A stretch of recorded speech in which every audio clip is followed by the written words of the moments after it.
Okay, so we have we can see the ear is divided into three layers. The outer layer, okay, then you have the middle layer, and then you have the inner layer. Now the outer layer is this, where you see this auricle. This is the one that we normally see, and we think that is the only ear, but we have a lot going on here.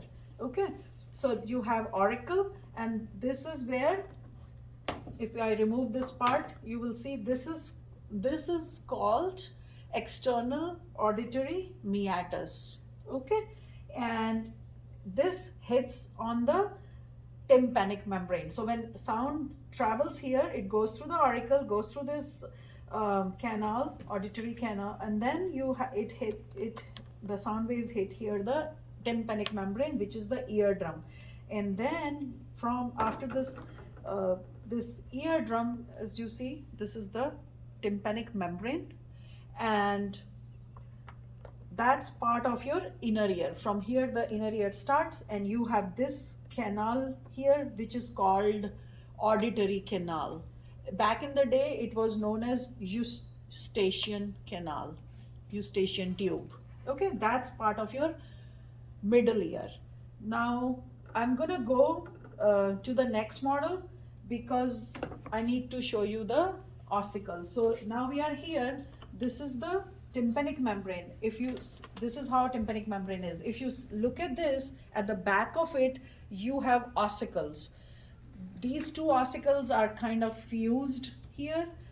The one is the malleus, the first one that looks like hammer. Then you have incus, which looks like an anvil. Okay. Now the third ossicle, which is called stapes, is part of your inner ear, and it's found, this is your inner ear right here. So this stapes, which is your third ossicle, is right here. It looks like a stirrup. Okay, stapes. So this is your third ossicle. Overall we have three ossicles, three tiny bones. Okay, now this is your cochlea, and part of your internal ear. You have the semilunar canals. Okay, and then joining the cochlea and the semilunar canal, you have a little part here that's called vestibule. Okay, so this whole thing is your inner ear. And in this model, you can see this is a cochlear nerve going through the cochlea, and this would be the vestibular nerve going through the vestibule, and they both join together. These two branches, cochlear branch and the vestibule branch, they join together and becomes cochleo-vestibular nerve, CN number 8. Okay, so we end this here. See, yes, this part I forgot. Okay. Let's focus on the inner ear model. This is the inner ear. So if you see here, this is our cochlea. This is our cochlear nerve. This is vestibule. This is semilunar canals. I also like to call this as roller coaster ride for my students because they understand it better. Okay.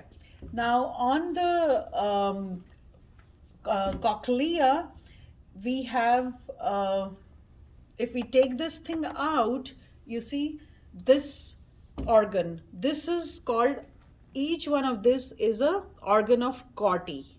Okay. We have a expanded model of this, which I will show later.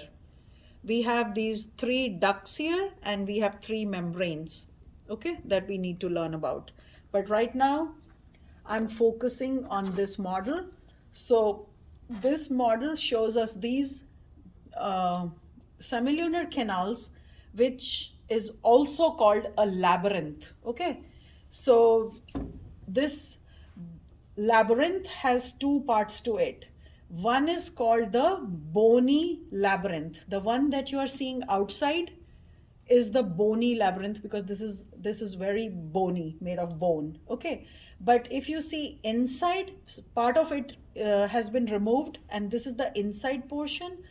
This is called membranous labyrinth.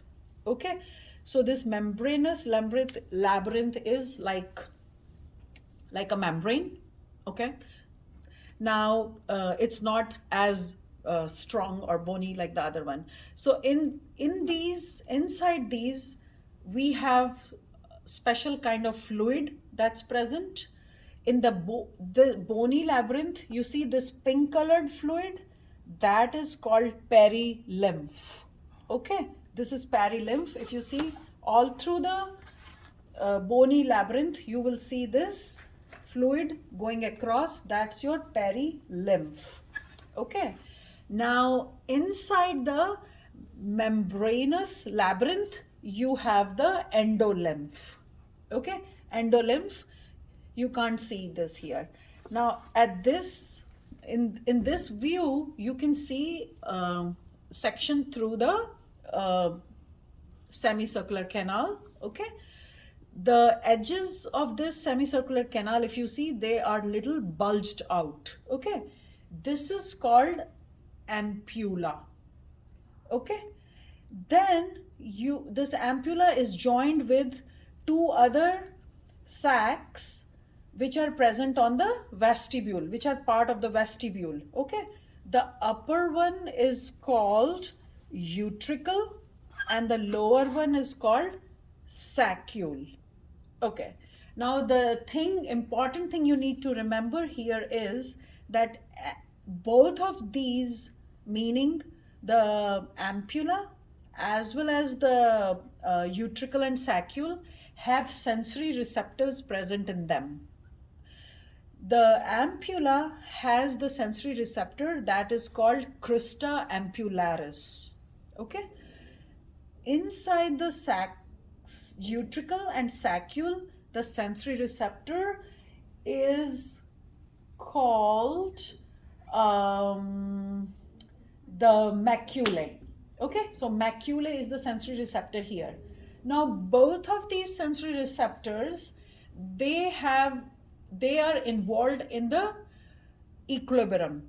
So as you know, our ear is not responsible just for hearing, it is also involved for the maintaining the equilibrium inside our body. Okay, so I'm gonna say that the crista ampullaris that is present, that is the sensory receptor of the semicircular canals, that is responsible for dynamic equilibrium.